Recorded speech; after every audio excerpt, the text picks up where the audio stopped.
Adam U. Stewart, what's up? Malcolm Lovejoy. I'm back in the flesh, digital flesh. More Sex and God readings because it's just important.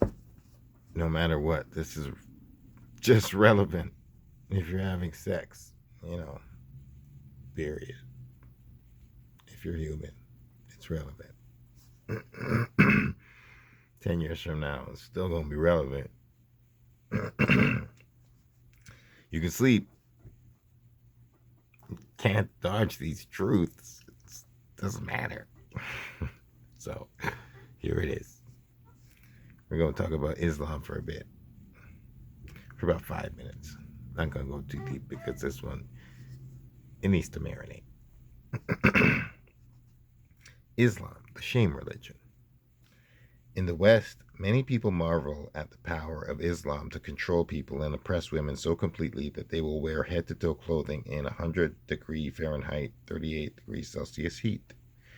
Islam has a very different approach to sexual control than Christianity, and the two approaches are rooted in their beginnings. Islam began as a tribal religion, whereas Christianity began more as an individual or family religion. Christianity struck out from Palestine, converting one person or one family at a time. After the initial successes and conquests by Muhammad and his tribe, conversions were as much military as spiritual. Muhammad was both a political and a military genius and used his success and charisma to convince the superstitious tribes around him that he had Allah on his side. As such, the sword was the instrument of persuasion. Often an entire tribe converted to Islam. In the Arabian Peninsula, there were Jewish, Christian, and pagan tribes. The division and conflicts among the many tribes helped Muhammad gain ascendancy and ultimately control. Muhammad took his tribal customs and traditions and injected them into his new religion. Many of the ideas and traditions he implemented were already contained in the tribes he conquered, so in many cases, no major changes were required of his new followers. For example, most, if not all, of the tribes were polygamous. Yay, at least they have that. Women were seen primarily as chattel. I retract my statement. Women were seen primarily as chattel and under the complete control of their fathers or husbands. Here we go again. The communities of the new Islamic religion in the 600s Christian era often converted en masse. With minor modifications, they kept practicing their traditions. Mecca was already a major pagan religious shrine.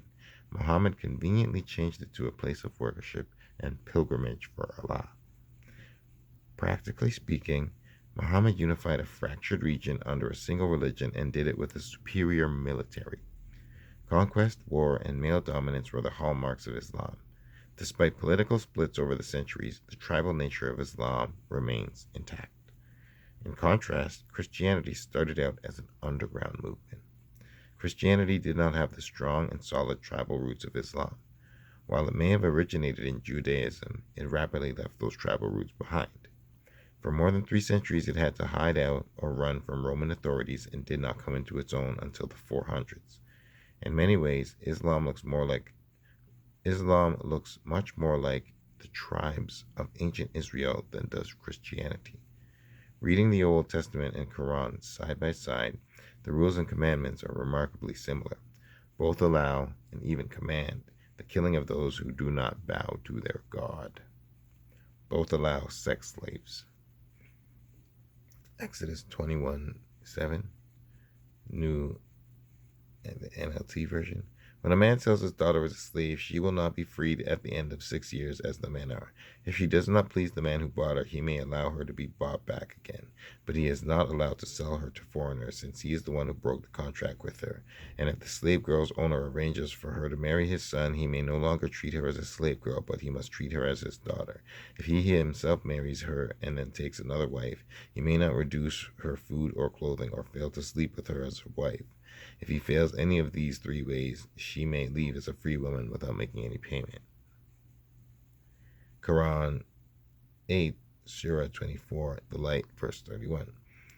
And to say believing women and say to the believing women that they cast down their looks and guard their private parts and do not display their ornaments except what appears thereof, and let them wear their head coverings over their bosoms, and not display their ornaments except to their husbands or fathers, or the fathers of their husbands, or their sons, or the sons of their husbands, or their brothers, or their brothers' sons, or their sisters' sons, or their women, or those whom their right hand possesses, female sex slaves, or the male servants, not having need of women.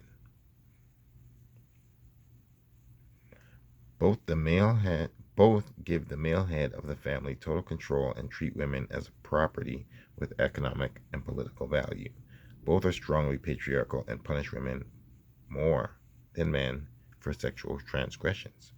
Both have a strong shame focus.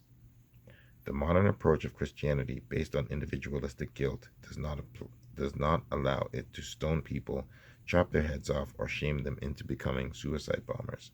Were Christianity in a position to put women to death for wearing a bikini or failing to fast during Lent, there would be far less secularism. That is the advantage of Islam. Fail to fast during Ramadan in Iran or Saudi Arabia or any number of other countries, and you risk bodily harm, to say nothing of wearing a bikini. We're going to stop right there for now. And I don't really want to judge this.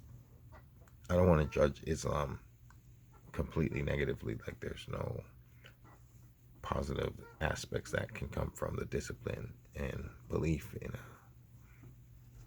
higher power. But there are other aspects to it, and the origins do come from certain facts that cannot be disputed. It's not even a judgment, it's just a discussion. So thank you for being part of it, and I hope you have some good sex, because sex is good. Peace.